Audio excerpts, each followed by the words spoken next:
자, 정치권 얘기 좀 가보도록 하겠습니다. 양 변호사님, 지금 박상은 의원 18개의 혐의가 있다고요? 이거 다 읽기도 어렵겠는데 이거 뭘 했길래 이래요? 화려하시네요. 뭐 지금 리포트에 나온 걸로는 이제 예. 공천원금 의심받고 있는 거고 예. 정치자금법 위반이 될 것이고 뭐 혹시 대가성이 있는 부분들이 틀림없이 있기 때문에 예. 뇌물도 될 것이고 그거 외에 지금 해운법 시행규칙 개정하는 데 있어서 그러니까 입법 로비도 했다는 말도 나오고 예, 있고요. 그 얘기도 나오죠. 개인적으로 회사 운영하면서 다른 회사 지분 빼돌려서 횡령했다는 얘기도 들어가 있어요. 굉장히 화려하신 혐의를 받고 있네요. 지금 물론 이제 아직 혐의 단계니까 혐의 단계죠. 혐의 예. 단계지만 네. 어쨌든 이렇게까지 수사가 폭넓게 이루어진 경우는 참 저도 기억이 잘 안 납니다. 검사가 추가 투입될 정도로 긴급해서. 야, 아니 이렇게 검사가 3명이나 추가 투입되는 경우가 종종 있습니까? 박 변호사님. 인천지검 1차장 검사가 했거든요. 예. 그리고 어제 이 박상은 의원 검찰 출석 때 어떻게 했습니까? 뭐 다 나와가지고 예? 악수도 해가면서 지휘자 들어갔잖아요. 근데 19시간 조사를 받았거든요. 예. 검찰이 부를 때에는 다 이 구증을 다 해놓거든요. 그리고 나오면서는 그런 표정이 아니지 않습니까? 압구든 표정이죠. 예. 들어갈 때하고는 완전 그렇죠. 달라요. 들어올 때하고 나올 때하고는 틀리거든요. 예. 나올 때는 또 지지자들도 없었거든요. 예. 또 이 해운비리 수사가 있습니다. 이 지금 인천지검 1차장 검사 송인택 차장 검사가 맡고 있는 게 해운비리거든요. 예. 이 해운비리의 핵심에 박상은 의원이 있기 때문에 이 부분도 아마 박상은 의원이 얘기하지 못한 부분도 아마 집중적으로 추궁했기 때문에 박상은 의원이 지금 나오면서 안색이 좋지 않은 것으로 보입니다. 혐의가 근데 18개에서 방송사 마이크를 이거 훅 뺏어간 게 있어가지고 하나 더 추가되는 거 아니에요? 이것도 어떻게... 만약에 이게 일부러 감추는 게 확인이 되면 점유 이탈물 횡령죄가 또 적용될 수 있대요. 그러니까 그게 죄명이 많은 게 중요한 게 아니라 그 중에서 죄질이 안 좋은 게 중요하거든요.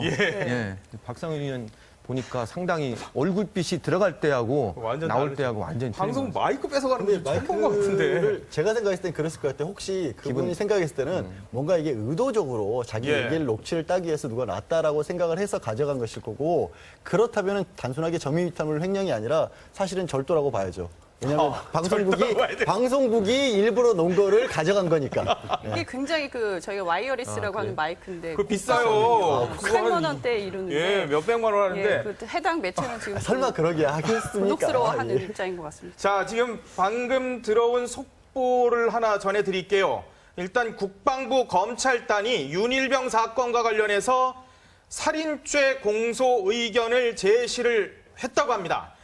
일단 살인죄를 적용하라는 의견을 육군 3군 사령부 검찰부에 제시를 했다고 합니다. 국방부 검찰단이 지금 사건을 맡고 있는 육군 3군 사령부 검찰부에 살인죄를 적용하라는 그런 의견을 제시했다는 소식 전해드립니다.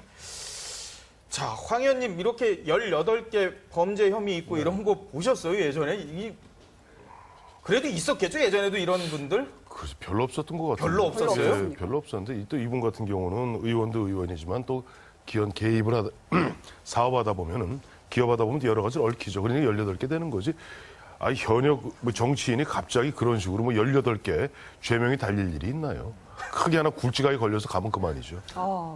야권은 또 야권 얘기를 하면 좀 걸리신 분도 있잖아요. 3분 정도 있는데 맞아요. 지금 김민성 이사장, 서종의 이 김민성 이사장의 입만 쳐다보고 있는 것 같아요. 이거 굉장히 김민성 게이트가 이게, 되는 거 아닌가. 김미성 게이트라기보다는 지금 마치 검찰이 지금 혐의를 두고 있는 그런 혐의가 사실이라면 신계륜 의원이나 김재윤 의원, 신학용 의원은 가장 악질적 범죄 저지른 거죠.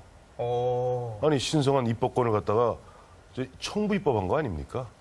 그런 의혹이 있죠. 의혹이 있죠. 청부 예. 입법한 것인데 모르겠어요. 지금 그 MTM 김민성 씨인가요? 네. 네. 그 사람이 보니까 깜짝 놀랐다는 거 아닙니까? 막상 들어가서 좀 검찰이 오라 그래서 가서 적당히 얘기하면 되겠거니 하고 갔더니 웬걸 검찰이 샅샅이 알고 있더라는 거 아니에요. 일거수일투족을 갖다가 뭐냐니까 그만큼 이분이 보면 기업을 하면서 그 밖에 로비 같은 게 사실은 서예종이라는 게 그게 뭐 직업훈련원이에요. 그랬었죠. 네, 서종이에요. 예. 네, 서종에 이게 직업훈련원인데 이렇게 저렇게 입법 과정 거치고 어쩌고 저쩌고 해서 결국 실용학교 그래갖고 진짜 마치 정규 4년제 대학이나 3년제 대학 같은 착각을 주는 것 뿐입니다. 예. 근데 그러면서 굉장히 매출도 오르고 또 보면은 그런 가운데 뭐 국비 뭐 지원도 많이 받았다는 거 아니에요? 근데 문제는 그러다 보니까 윗분들, 뭐 정치인들한테는 로비를 잘했는지 모르겠으나 아래 직원들한테는 각박하기 짝이 없었고 또 옆에 적들이 많았대요. 이런 유사한 직업훈련원들이 무지하게 많답니다. 한두 개가 아니에요. 거기도 다 뭐 로비를 하려고 아니, 그러니까 그런 가능성이 쪽에서는 있어요. 보니까 쟤만 잘 나가거든. 우리는 못 나가는데 쟤만 잘 나가는데 잘 나가는 이유가 뭔가 봤더니 오봉인지 뭔가 만들어갖고 지금 사진 나오고 있습니다. 그렇죠. 오봉회. 오봉인지 뭔지 만들어서 그 전현희 의원이죠. 그래갖고 예. 같이 의원들끼리 어울려서 술 먹고 밥 먹고 등산하면서 또 보니까 아니 신계륜 위원장이 4선 현역 국회의원인데 아니 목숨 걸고 도와주거든요. 그리고 4선 위원장이 도와주다 보니까 밑에 법안심사 소위위원장하는 새누리당 김성태 의원은 아예 총대를 메고 도와주거든요. 여기는 좀 안 걸렸습니다만 아주 그 부분 회의록 보면은 이거는 저 신계린 위원장의 관심 사항입니다. 예. 심지어는 지금 그 당시에 보면 고용노동부와 교육부 관료들이 나와서 안 됩니다. 이거는 네. 네. 오히려 담당 부처에서 두 양쪽에서 안 된다고 저 목숨 걸고 반대하는데 좀 목숨 걸고 통과시키고 있어요. 자, 그러니 얼마나 주변에 다 그걸 지켜보는 이런 경쟁 업체들 입장에서 얼마나 배가 아팠겠어요. 그러니까 여기에서 보니까 검찰에 이미 많은 걸 제보했던 거예요. 그러니까 검찰은 딱 갖고 얘기하니까 김 이사장 꼼짝 못하고 줄줄줄 부는 거고 그러다 보니까 지금 신계륜, 김재윤, 특히 신계륜 의원 같은 경우는 야당이 늘 하는 방법이 있습니다. 검찰의 칼날이 딱 들어오면은 예. 일단 정치보복이다. 표적 수사다. 주장하고 봅니다. 그다음에 조금 있으면은 검찰에 부르죠. 일단은 어떻게 하든지 이른바 회기 중 불체포 특권을 이용하려고 듭니다. 예. 방탄국회죠. 그게 또 지금 쟁점이잖아요. 쟁점이 되죠. 맞아요. 방탄국회. 변호사 선임 못했다고 지금 출두도 안 하고. 안 하고 예, 예. 계속 버팁니다. 네. 버티고 있다가 그래 이것도 박영선 지금 비대위원장이 당신 나가시오 할 정도로 힘이 없어요. 그 아직 비대위원장이기 때문에 옛날 김대중 대통령 총재 시절 같으면 당신 나가. 그럼 나가야 돼요. 출두해라. 나가야 돼. 그런 상황 때 이제 검찰에 나가면 이렇게 얘기합니다. 검찰에서 다 말씀드리겠습니다. 한 18시간 조사받고 나면서 다 말씀 상세히 드렸습니다. 그리고 며칠 있으면은 구속됩니다. 수사를 받아보신 것처럼 그렇게 너무나 설명을 잘하시네요. 아니 저는 저도 뭐 서울중앙지검에서는 선거법이죠 주로 예. 보면 옛날 이제 보좌관 하면서 아. 선거법으로 또 보면은 조사 좀 받으셨군요. 뭐 서울지검 이 공안부 예. 대구지검 공안부 서울지검 또 예전에 무슨 뭐 게이트 때문에 한번 들어가서 서울지검에서 특수부에서 조사 받아봤는데 들어가면 오금 저려요. 그렇군요. 지금 박영선 비대위원장 얘기도 나왔는데요. 지금 김무성 대표와 박영선 비대위원장 일거에 그냥 대권 주자 반열로 훅훅훅 올라가는 것 같은데요, 지금? 그렇습니다. 지금 박영선 원내대표 겸 또 이제 비대위원장을 예. 맡고 있기 때문에 네. 워낙 많은 주목을 받고 있죠. 김무성 대표가 지난주에 그 여야 차기 1위로 올라섰다는 예. 말씀을 드렸었는데 이제 이번 주 같은 경우는 손학규 전 대표가 정계 은퇴를 했기 빠졌죠. 때문에 저희가 후보군에서 뺄 수밖에 없었고 예. 박영선 원내대표를 저희가 넣어서 조사를 해봤는데요. 예. 일단 야권에서는 6위로 3.5%를 기록했고 지금 화면 보시고 계신 것은 저거 바로 밑에가 여야 되겠군요. 전체 순위였는데 여야 전체에서는 9위를 기록했습니다. 지금 보시는 화면은 이제 야권 차기만 본 건데요. 야권만 봤을 때는 안희정 지사에 이어서 박영선 원내대표가 3.5% 적지 않은 지지를 받고 있었습니다.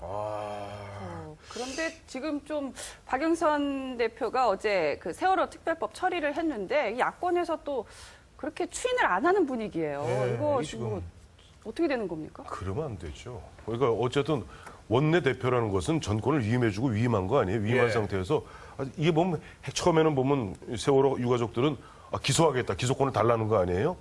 그러니까 야당에서 처음에 수사권을 갖다가 주겠다. 조사위원회. 그거 안 된다. 그거는 법치주의 원칙에 어긋나는 이야기죠. 그리고 미국의 9.11 조사위원회에서도 대원칙이 있습니다. 당사자 배제 원칙입니다. 그건 뭐냐니까 법 철학에 있어서 자기 재판을 자기가 할 수 없다는 거예요. 그건 굉장히 중요한 겁니다. 그런데 어쨌든 이번에 진상조사위원회 17명 위원 중에서 그건 여당이 양보를 했어요. 예. 그러니까 여당 5, 야당 5, 다음에 대법원 몫인가요? 예. 네. 몫하고 그다음에 유가족 몫으로 네. 이 유가족 몫을 3자리 준 것도 사실은 이완구 대표가 무리한 겁니다. 그건 사실 줘서는 안 돼요. 그건 어쨌든 뭐 예를 들면 민변이라든가 대한변협을 통해서 그렇게 그걸 대변해야 되지. 자기 재판 관계하면 내가 억울하면 당연히 보면 그게 제대로 조소가 되겠어요. 보복이 돼버리지. 그건 안 되는 거예요. 근데 어쨌든 여당이 양보했는데 문제는 야당도 크게 양보했죠. 네. 근데 야당 양봉은 특검 추천권입니다. 특검 추천 문제에 있어서 처음에는 특검 추천을 야당이 하겠다. 근데 나중에 결국 타협 본 것은 특검법에 정해진 대로 추천위원회에서 하는 걸로 하겠는데 네. 그게 맞는 게 지금 상설특검법이 이번에 1호입니다. 네. 어렵게 케이스죠. 상설특검 만들었잖아요.